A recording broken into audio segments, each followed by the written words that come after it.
সত্যিকারে বলছি শাকিব খানের আপকামিং প্রজেক্ট তাণ্ডব নিয়ে আমরা যে সমস্ত খবরগুলো শুনছি বা যে সমস্ত আপডেটগুলো সোশ্যাল মিডিয়াতে ঘোরাফেরা করছে সত্যিই বলতে জাস্ট নেক্সট টু লেভেলে মানে ভয়ঙ্কর লেভেলে কিন্তু হচ্ছে তাণ্ডব। সো হ্যালো গাইস, আমি Dipen, welcome back to my channel Deep exclusive. So এখন আমি এই ভিডিওর মধ্যে যে বিষয়টাকে নিয়ে কথা বলতে এসেছি, বেশ কয়েকটা আপডেট কিন্তু শাকিব খানের তাণ্ডবকে নিয়ে কিন্তু আমাদের সামনে আসছে।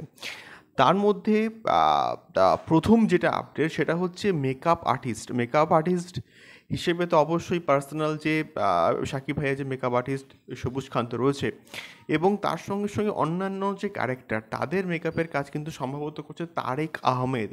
এবং কোথাও গিয়ে এই নামটা কিন্তু আমাদের সামনে উঠে আসছে, প্রথম কথা। দ্বিতীয় কথা হচ্ছে, এই পার্টিকুলার প্রজেক্টে এমন একটা হয়তো সিচুয়েশন আসবে যেখানে কোথাও গিয়ে এমন একটা পরিস্থিতির সৃষ্টি হবে যেখানে স্কোয়াডকে নামানো হবে জাস্ট ভাবতে পারছো। এবং আমরা এটা কোথাও গিয়ে দেখেছিলাম দেবদার টেক্কাতে, যেভাবে অরিজিনাল স্কোয়াডকে দেখানো মানে হয়েছিল পার্টিকুলার প্রজেক্টে। তোমরা যারা টেক্কা দেখেছো তারা ঠিক কিন্তু মোটামুটি ফিল করতে পারবে, যারা দেখোনি তারা কিন্তু জাস্ট বুঝতে পারবে না।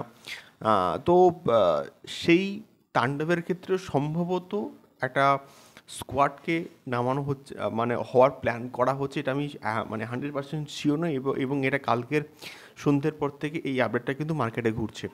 দেখা যাক কী হয়। রায়ান রফির উপর ভরসা আছে এবং তিনি অনেক কিছুই কিন্তু মোটামুটি করতে পারেন। মানে তাণ্ডব যখন করছেন এবং তিনি বরবাদ যখন দেখেছেন, বরবাদের থেকে আরও ম্যাক্সিমাম বেশি গ্র্যান্ডারে কিন্তু তিনি ছবি তৈরি করতে চাইবেন।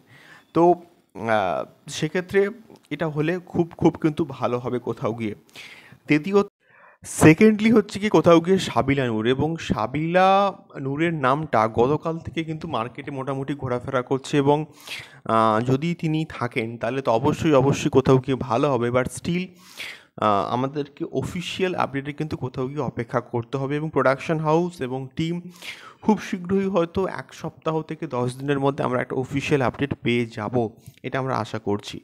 তৃতীয়ত, সুনীল রড্রিগেজ, এবং তিনি সম্ভবত নাকি কাজ করে ফেলেছেন এই পার্টিকুলার প্রজেক্টটাতে অ্যাজ এ অ্যাকশন মাস্টার হিসেবে, এবং সেটা আমরা শুনতে পাচ্ছি বিভিন্ন জায়গাতে।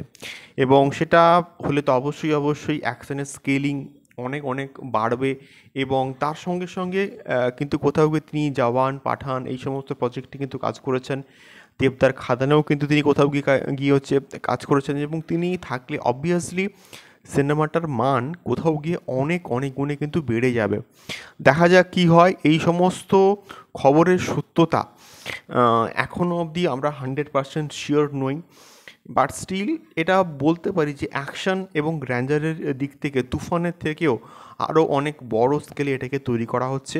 এবং বরবাদের থেকে আমি চাইবো এটা আরও অনেক বড় গ্র্যান্ডারে তৈরি হোক। তোমাদের কি মতামত এই সম্পূর্ণ বিষয়টাকে নিয়ে অবশ্যই কমেন্ট বক্সে কমেন্ট করে শেয়ার করো। দেখা হচ্ছে পরবর্তী ভিডিওতে তাণ্ডব সংক্রান্ত আরও অনেক অনেক আপডেটস নিয়ে। টাটা।